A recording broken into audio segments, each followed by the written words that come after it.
Hello, my dear students. So, today we are going to study the chapter 1 of your history book, that is How, When, and Where. It is going to be a very interesting topic and a chapter because most of you, including me, used to think that history is quite a boring subject, but it is not so. And I bet you that after reading this chapter, the notion that history is a boring subject will be crushed. And yes, it will happen because most of us think that history is only about remembering dates and nothing else. But it is not so.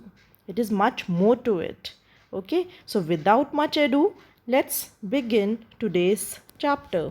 So, first of all, what are we going to study in this chapter? Students, I want you to keep your books open with you when I'm teaching this chapter to you. Okay, so it is good for your better understanding. So, it will be there in front of you some topics which I'll be reading, some lines which I'll be reading from the book. So, for that, your book should be in front of you. So, if we go with the heading of the chapter, history, how, when, and where. So, you know what are the meanings of these words. So, introduction to history, that is modern Indian history. You know that we have done periodization of the history also. We will study about that also. So, let's have a general overview that what are we going to study in this chapter.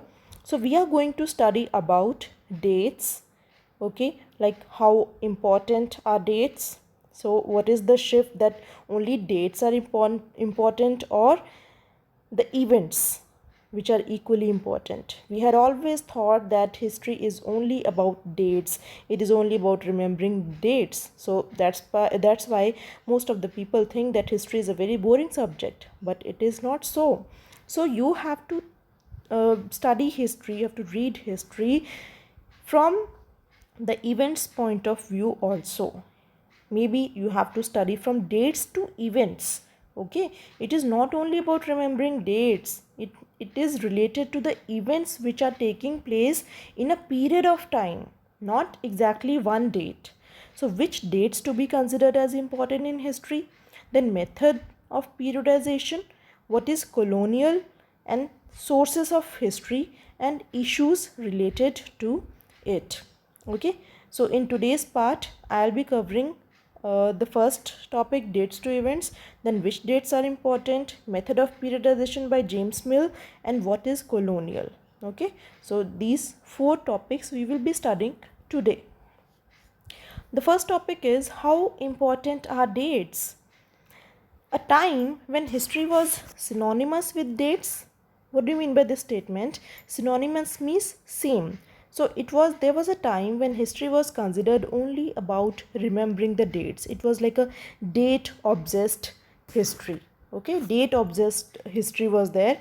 So you know that some people find history boring because it is all about memorizing date. So do you think that this conception is true? Fine, certainly that history is all about changes that are occurring over time. It is about finding about how things were in the past and how things have changed. So as soon as we compare the past with the present, we refer to time. We talk of before and after. It is not only about the date that on this date this thing happened, fine, but it is also about the changes that occur over a period of time, that what was there before and now what is there. Okay, so you can take so many things in that, how the people used to live in the older times and how people used to live now, what is the lifestyle now and what was the lifestyle then. So it is a comparison in the time, like before and after. And everything has a history. Everything has a history, man. You also have a history. You are also a history which your coming generations will read about you, that who was our father, who was our grandfather, who was our great grandfather. So everything which is present today in the world is going to become history one day, and the coming generations are going to study about that. about us. We are also going to become a history in the coming generations. So the time which we are studying, the history which was there at that time, that was it, that uh, time it was present, but now it has become past. So that's why the name of the book is also Our Pasts. So everything has a history. If you're seeing any person drinking tea, so you might, these kind of thoughts come to your mind, that who started drinking tea for the first time, who got the idea of making tea. Or maybe it is by accidental, because these events, these inventions are taking place, most of them takes place accidentally. So maybe some person, any person was boiling the water, and in that accidentally some leaves, some tea leaves had fallen, and that one person tasted that it was very good, and then he make that taste to other also. So this is how it spread, and this is how they started drinking this liquid. And same is the case of railway also. Earlier when the British India came, they made railways, but they made railways for them. It is not like they had done for us. They set up the railway system for them because they were living in India that time. So that was for their convenience. And paper also, you know that paper also had a long history. The Chinese pilgrims came. So everything has a history, or everything at present is going to become a history. So then everything must have a time period. Yes, of course, yes. So everything must have a time period. It is true to say, but it is actually incorrect to fix precise dates to processes. Means we cannot say that this process happened on one day. If you're talking about any process, if you're talking about any event, you cannot say that this process happened on one fixed day. So there can be no one clear date for the process. For example, this tea example only you take. Example, people in India did not begin drinking tea one fine day. So it was not in one fine day that the tea was invented, and that day only that all the people started drinking tea. No, it was a process in which first it came to being, and then slowly it spreaded, and more people came to know about it, and they also having it, and they also enjoyed it. So that is how one process is spread. So history is not only about date, that on this day that the tea was invented. No, it was a whole process. You can say, you can relate it with the date. Okay, we cannot fix one single date on which British rule was established. We cannot say that also, no. British rule came, British people, they came to India, and they took a long time to spread their power, to acquire the territories. So we cannot fix one single date on which British rule was established. Or you can say the national movement, it was a long struggle. You cannot say that it happened on one fixed day. Or changes that took place with the economy and in the society, the changes which took place, that also we cannot say that it happened on one day. So all these things happened over a stretch of time. Means it took lot of time to take place, to these events to take place. So we can only refer to a span of time, an approximate period over which particular changes became visible. Okay, so then if this is the scene, then why do we associate history with a string of dates? Why do we associate history with a string of dates? Then that means dates are not important. So the reasons for associating dates with the history, this association has a reason.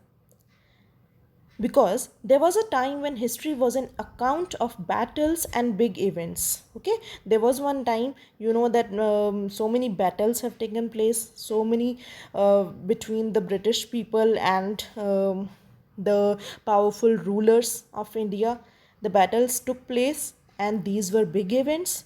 So it was about rulers and their policies. So historians wrote about the year a king was crowned. So now why these dates are important? Here the dates are associated कि जो king था, when he was crowned, and the when he got married, when he had a child, the year he fought a particular war, and the year when he died. So you can say that these things are associated, these things are related with the dates and the year the next ruler succeeded to the throne. So these things you can relate with the dates that about the king. Okay, so for events such as these, specific dates can be determined, and in history such as these, debates about dates continue to be important. So this is one style of, you can say, recording the history. This is one style, means it is date centric history. Okay, date centric history means recording the history in the dates, like when the king was crowned, when he was married, when he died. So these things happen on one day, na? The king was crowned on one day, the king was married on one day, the king died on one day. It is not like that. These are the processes which are taking place from the long period of time. So that's why these things are associated with dates. So we can call them date centric history. So this is one style of recording the history. Another style of recording the history is also there, which is not date centric, and that is event based. Okay, that is event based. Event based means some kind of process is involved in there, some period of time is involved there. During that period, that process took place, like how people earned their livelihood. It is a process. You cannot fix one date for this. How people earn their livelihood, can you give one date for this? No, you cannot give one date for this. You have to give a period of time that how people earned their livelihood and what they produced and ate. For this, answer cannot be one date. So for this also, the answer has to be in a period of time. Clear? So you came to know about two types of history. One is date centric history and one is event centric history. So don't just relate history to the dates. Don't restrict it only to the dates. It is not date centric history is there, no doubt that dates are quite important, but event based history is also there. So now next thing comes, which dates are important?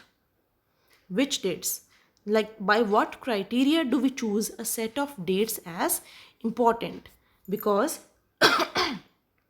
the dates we select, the dates around which we compose our story of the past, are not important on their own. They become vital because we focus on a particular set of events as important. If our focus of study changes, if we begin to look at new issue, a new set of dates will appear significant. Now, what is the meaning of this thing? Meaning of this thing is that, for example, there are two events. Okay, there are two parties involved and there are two events at the same time. At the same time, government is taking some important decision. Okay, now you just take the example of PM Narendra Modi, who just gave who came online to give that 20 lakh crore package to the country, right? So at the one side, he came and he announced that package for the country. That is one scene.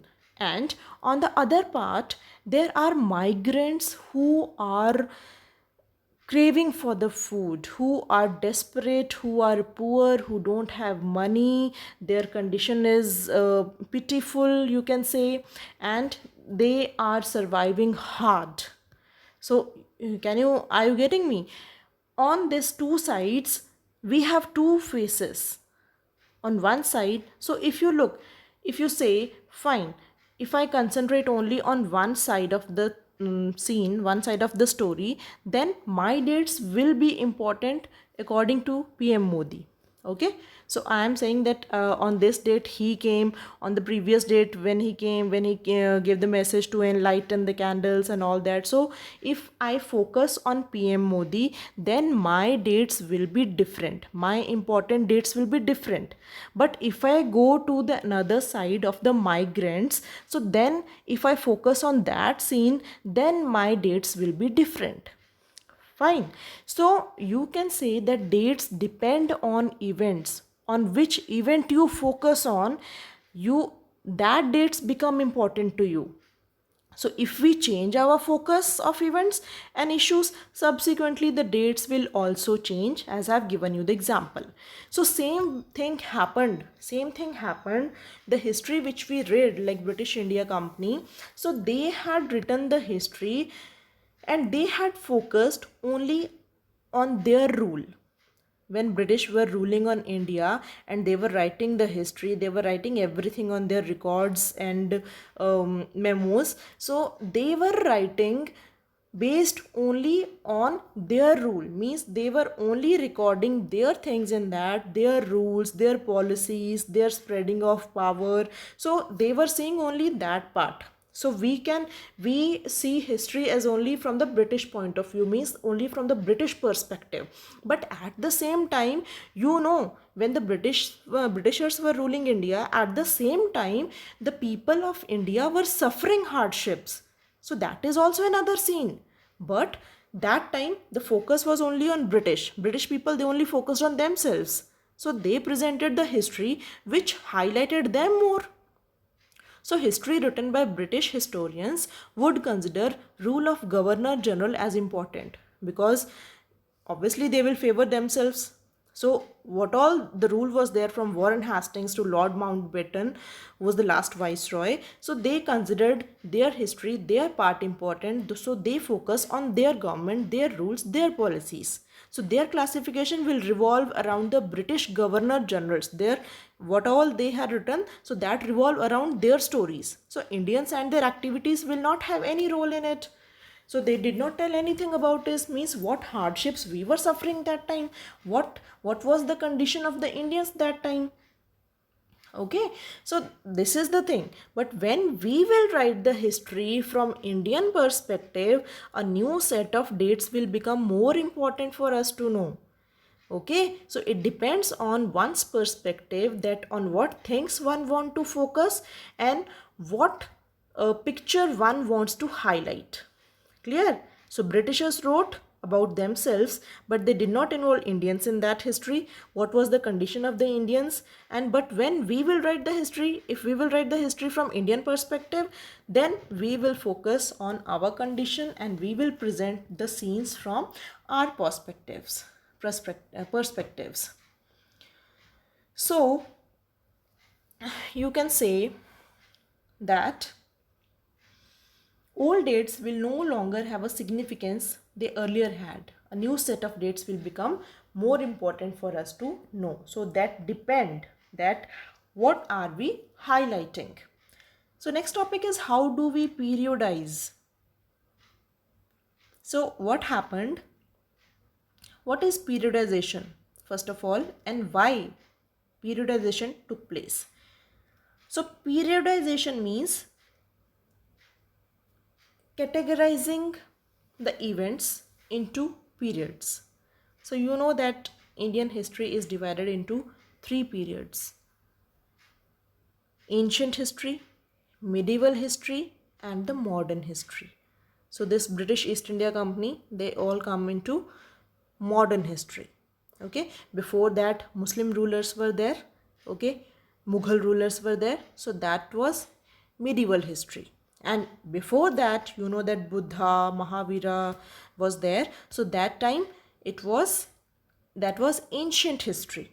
Okay, so in 6th class you read ancient history, in 7th class you read medieval history about Mughals, and now in the 8th class we will be stressing more on the modern history. We have read also 2 chapters till now. So now see, we can show significant changes between the different time periods. So that was the need to periodize. So what happened in 1817? James Mill. Now who was James Mill? James Mill, who was a Scottish economist and political philosopher. He published a massive 3-volume work, A History of British India. He wrote one book, A History of British India, and in this he divided Indian history into 3 periods: Hindu, Muslim, and British. So you can say Hindu, Muslim, and British, ancient, medieval, and modern. And this periodization came to be widely accepted. But what was the problem? So at that time, no doubt it was widely accepted. So James Mill idea of history like British rule as the forces to progress and civilization. But there was a problem in the periodization that James Mill offered. Though it was widely accepted, but can you think of any problem with this way of looking at Indian history? So what was the need to divide the history into different periods? So we do so that we can capture characteristics of a time. They reflect our ideas about the past. They show how we see the significance of the change from one period to the next. So what James Mill thought that India is a country in which there is no advancement is there, no technology is there, and there is no progress at all. Okay, so what he thought that if Britishers will come to India and they will go there and will set up their territories and will implement new rules and policies, so that will work for the benefit of the Indians only, and that will improve their condition. So do you think we were so bad before the British people? So people were good enough. It was not like that the India was not a good country before the British rule. You know that India was known as the golden sparrow. Okay, सोने की चिड़िया बोला जाता था. So it is not like that the British before the Britishers came, the Indians, they were not powerful. We had powerful rulers and India was a powerful country. It is not like that, but it is James Mill idea of history that if British rule will come to India, then there are more chances of progress and civilization, means new methods will come, new system of law, justice will come, so it will benefit India only. But there was a problem in the periodization that James Mill offered. So what were the problems? So what were the problems in the periodization of James Mill? James Mill divides history on religious ground. Okay, so the problem was that he gave three periods. He gave the three periods like Hindu, Muslim, and British. Hindu period means all Hindu people. Muslim period means all Muslims. And British people means all British people. No, it is his perspective. So don't you think that when Hindu period was there, so that means all Hindu people were there? There were no people from other faith that time. And if he says that next was Muslim period, so in that Muslim period only Muslim people were there, and in the British only Britishers were there, Indians were not there. So that's why there it went wrong. So James Mill divides history on religious ground. He had divided the history on religious ground, means Hindu, Muslim, and British, but it was not like that. Is it right to characterize an age only through the religion of the rulers of that time? Means who were the rulers that time? For example, in the Hindu period, the rulers were Hindus, so you will categorize that age as Hindu age, as Hindu period. So it is not right. It's not right at all. So do the life, religion, and practices of others do not matter? So here, for example, if at the Mughal time, in the Mughal period of rule, so that time there were no other people. So their life, their religion, and their practices do not carry any importance that time. So these were the drawbacks. Okay, these were the drawbacks. So what James Mill thought? James Mill thought that religious intolerance, taboos were there, superstitious practices, they are all in India. They are dominated in social life of India, and he thought that British rule it could civilize India. Okay, so it is not like that variety of people were there, variety of faiths exist simultaneously in these periods, in the Hindu period, Muslim period. So variety of faiths were there, so variety of faiths exist simultaneously in these periods. So why should we characterize an age only through the religion of the rulers of that time? And if we are doing so, that means the lives and the practices of the others who were also there at that time do not really matter to us. So we should also remember that even rulers in ancient India did not all share the same faith. means they were not of the same religion. So it is wrong to categorize any age just on the basis of the religion of the rulers of that time. Clear? Because variety of faith existed simultaneously. Example, when Delhi was ruled by Muslim rulers in south, so there were rulers of other faith also at that time. So this went wrong there. So now, due to this limitation of periodization, this was the limitation of the periodization offered by James Mill. Moving away from the British classification, now historians have divided Indian history into ancient history, medieval history, and modern history. Okay, so James Mill said that Hindu period, Muslim period, and British period. He divided on the basis of the religion, but then again, Indian historians have divided the history into ancient, medieval, and modern. So in the ancient means primitive old society was there, like Buddha, Mahavira was there. Medieval transition period, neither ancient nor modern, Mughal rules. And then modern associated with the growth, modern forces. So you can say that it is a you can say science, reason, democracy, liberty, and equality. Okay, so was it true in the case of India? So again, if the history was divided on the basis of ancient, medieval, and modern, so if you see at the modern phase of the history, it is written that modern phase of the history include growth of modern forces. Example, science, reason, democracy, liberty, and equality was there. So do you think that in the modern history also, when the Britishers were the rulers, that time Indians were having the democracy, Indians were having the liberty, Indians were having the equality? So was it true in the case of India? No, it was not true. In the case of India, it was only true from the Western perspective, means again it was only true from the British perspective. So that's why many Indian historians referred this modern period as colonial period. Clear? So even the modern history, you cannot say it was modern. It was not modern for Indians. It was only modern for the Britishers, as they were enjoying all the rights of liberty and equality. But Indian people, it was not justified for them. It was not true in the case of India. It was only true, it was only justified from the Western perspective, from the Britishers' side. So that's why many Indian historians refer this modern period as colonial period. Now, the last topic which we are going to cover today is, what is colonial? So what is colonial?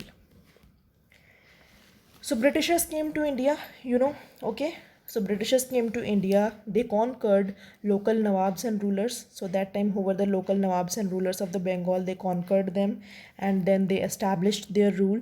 So they started subjugating the locals. Subjugating means to threaten, okay, to dominate, kabza kar lena un pe. So they started subjugating the locals, established control over economy of Bengal, and they brought the changes in values and tastes, customs and practices. Means these Britishers, they came to India and they conquered everything. They established their rule, they spreaded their territories, they spread their power, and this is how they became powerful. So we can say that they colonized India. So this whole process in which one country is subjugated by another. Subjugated means to take over. Okay? To take over forcefully. So the subjugation of one country by another, leading what is the result of the colonization, that is, the result of the colonization is, it leads to the political changes, economic changes, social changes, cultural changes. Means everywhere the changes will be there. In the total complete Indian society, political changes means the system of politics, okay, who will take over, who will head the disputes and other matters. Economic, in terms of finances, that also, then they started taking all the money from the Indians. They were taking goods also, they were taking money also. So you can say they were parasites, seriously, because they were living on our land, they were taking money from our land, from our people, and they were eating there. So they, from my sense, from my point of view, they were parasites. And social changes means, you know, that we the attire of the Indians, the dresses of the Indians were dhoti kurta, and the women wore sari.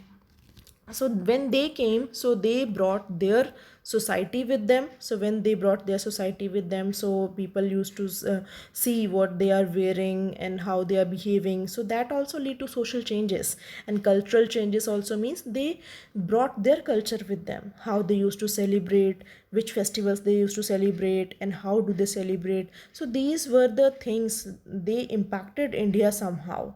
Okay, so this is called colonization, means when one country is taken over by another, the subjugation of one country by another leading to the political, economic, and social cultural changes is known as colonization.